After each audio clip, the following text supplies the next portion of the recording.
Hello. Whether you agree with it or not, just war theory is the most useful framework for discussing the ethics of violent international conflicts. But it's also a lot more.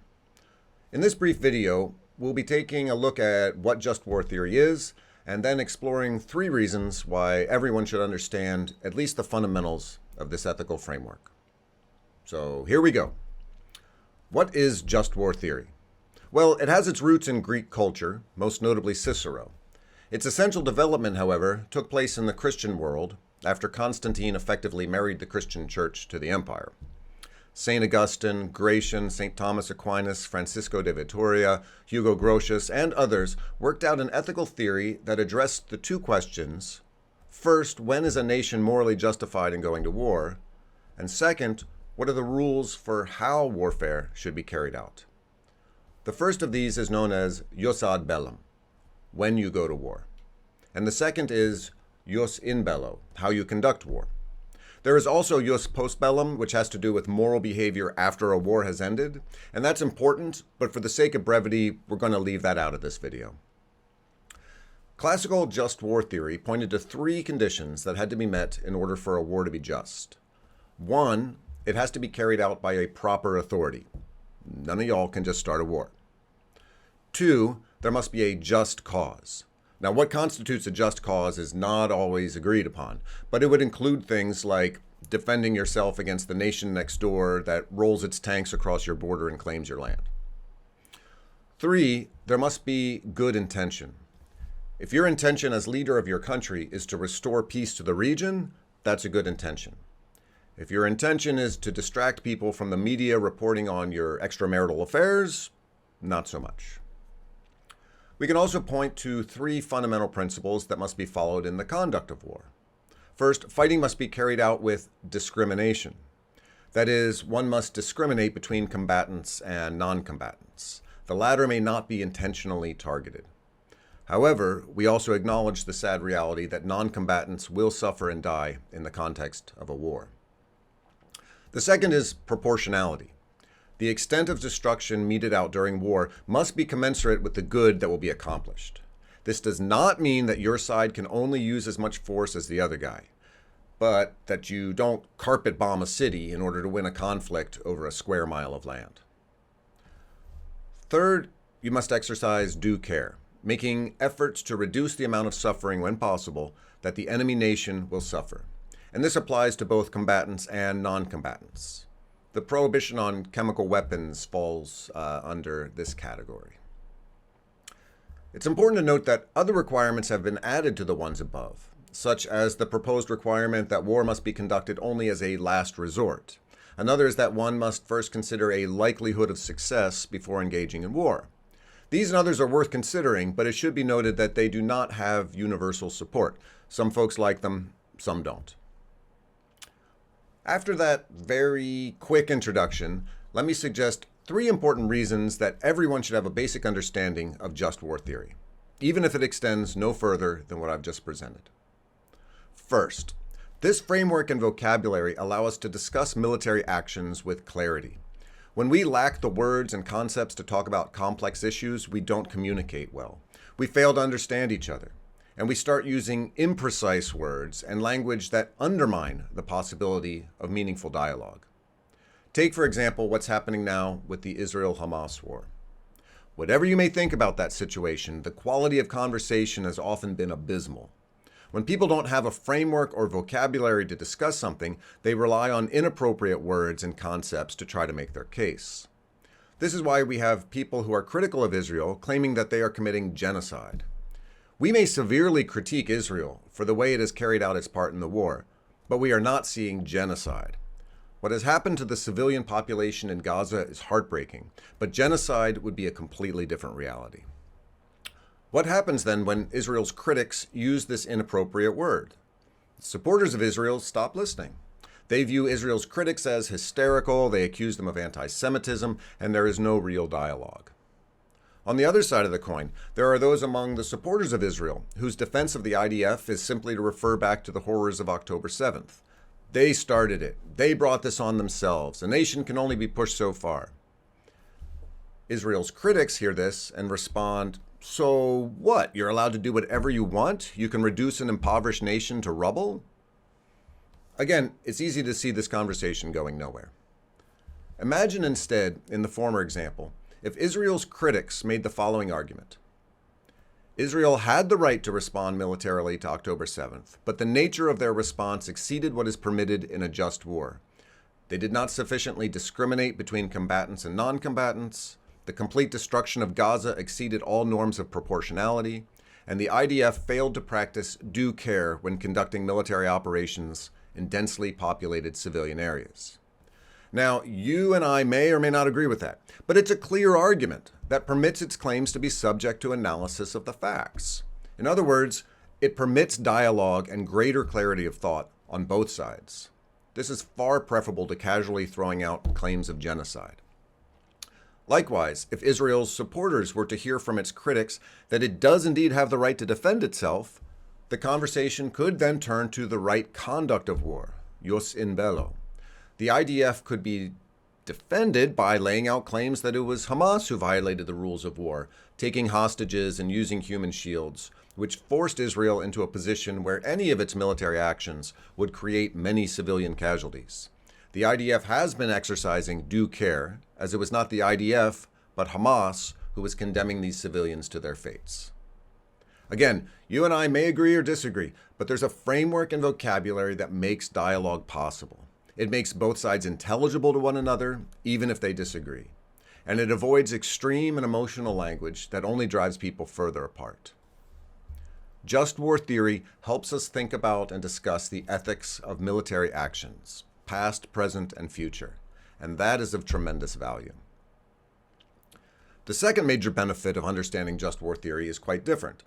It deals with the psychological well-being of those whose occupations or circumstances lead to the taking of other human lives. While people like you and me have the potential to engage in very violent behavior, under most circumstances, we really do not want to. We have a powerful inhibiting principle, call it an impulse or internal voice, that strongly discourages us from killing other human beings. You can check out Dave Grossman's book on killing for a fascinating examination of this phenomenon. Our brains not only tell us not to kill, but that there is something wrong with doing so. The taking of another human life is actually an act of considerable psychological impact. Philosophers and psychologists talk about something called moral injury. Moral injury has been described as the psychological, social, and spiritual impact of events involving betrayal or transgression of one's own deeply held moral beliefs and values occurring in high-stake situations. Violating your own moral compass, your principles, or conscience is likely to have a strong psychological effect. We all have felt the unease of wrongdoing at times, hopefully. A careless, rude comment that hurts another's feelings can make us feel a bit guilty. But taking the life of another human being is at a completely different level. Given our internal, innate aversion to the taking of another life, it is no wonder that soldiers, law enforcement, or any civilian caught in the wrong circumstances can struggle deeply after killing a fellow human being. In addition to the emotions are often the thoughts, was I wrong to kill? Am I a murderer? Was this a mortal sin? Just war theory does not solve the problem, but it can help. If you have a clear understanding of the ethics of violence, that can help with those questions. Just war theory is not the only moral framework, but it is a good standpoint from which to critically analyze one's actions. And for certain religious folks, it offers a grounding in the Jewish and Christian scriptures. Again, this will not simply erase moral injury, but it provides language and ethical principles that enable clearer self-analysis and conversation with others. Just war theory lays out in clear language when killing is justified, and it argues that the taking of life, as unfortunate as it may be, can be an act of service to the world, in that it can create a greater peace. Along these lines, check out Martin Luther's Whether Soldiers Too Can Be Saved.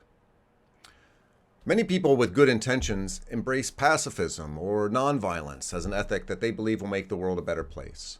But I can't help but think of the message it sends to those who undertake the ugly work of keeping the rest of us safe. I often think back to the words of Father John Deere, a well-known pacifist, who has argued that violence is immoral, illegal, evil, and impractical. And he bases this on what I would consider a flawed reading of the Bible. Nevertheless, I can imagine a Marine returning from combat, a young man of considerable integrity, courage, and conscience, who is struggling with the moral questions that haunt some of those who kill in war. And I imagine him seeking direction from Father Deere, who tells him violence is evil. What does that do to his conscience? What additional moral injury does that create? In addition to being bad ethics and theology, in my opinion, it is inexcusable to dump additional guilt on this good man's conscience, especially when he may have done nothing wrong, but sacrificed a great deal for the well-being of others. Just war theory doesn't make ethical questions or moral injury disappear. It does provide a firm foundation for examining them. The third significant benefit of understanding just war theory is how it can help you and me think intelligently about civilian self-defense. Just war theory was developed with warring nations in mind, but in many ways it provides helpful tools to think about defending yourself or your loved ones in your own communities. First off, it's important to think how to respond to self-defense situations before you find yourself in one. Training is also a good idea, as is knowing the law. If someone is talking smack or making you feel unsafe, are you allowed to get into a fight? What if they've taken something from you? The requirement of proper authority is another way of asking, do you have the legal right to throw hands? Someone running at you screaming, "I'll kill you." Probably. Someone standing 30 feet away and yelling that, not so much. Moreover, does the situation really merit violence? Is there just cause? Your physical well-being is immediately in danger? Maybe so. He insulted your favorite football team? Unfortunately not. And what is really motivating you? Do you have the right intention? Are you just trying to keep yourself from being injured or maimed? Okay. You want to teach that SOB a lesson and maybe get featured on WorldStar? Not okay. And then what happens when you're in the midst of violence? You probably don't need to differentiate combatants from non-combatants, but proportionality is important.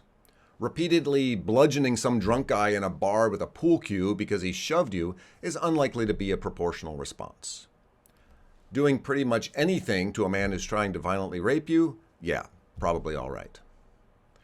As for due care, in many violent encounters, the adrenaline is running so high you've got tunnel vision, only gross motor skills, and may have peed yourself. Exercising due care may be difficult or impossible. But if you're in control of a situation, care should be given to not causing any unnecessary harm. Before you pick that guy up and throw him down, maybe look where you're about to throw him and make sure there's not a big rock where his head is coming down. It's not just charitable, it could keep you out of prison for manslaughter. Okay, those are the three contexts where understanding just war theory is really quite useful. Well, I hope that's a pretty good introduction. Some of you all might want to look into this topic with more depth. So let me make a few quick recommendations. Michael Walzer's Just and Unjust Wars is a classic. Anything by James Turner Johnson is great. When it comes to intelligent civilian self-defense, Kane and Wilder's Little Black Book of Violence, or Rory Miller's Meditations on Violence are great places to start. If you want an intelligent debate between 4 different viewpoints regarding violence within the Christian tradition, check out War, Peace, and Violence from InterVarsity Press. And lastly, you may explore all the themes in this video in more depth in my very own May I Kill, available on Amazon through Whitfenstock Press or directly from me. And on that note, we'll wrap this up. Feel free to leave comments, questions, or critiques below, and as always, consider liking, subscribing, or sharing. Thank you.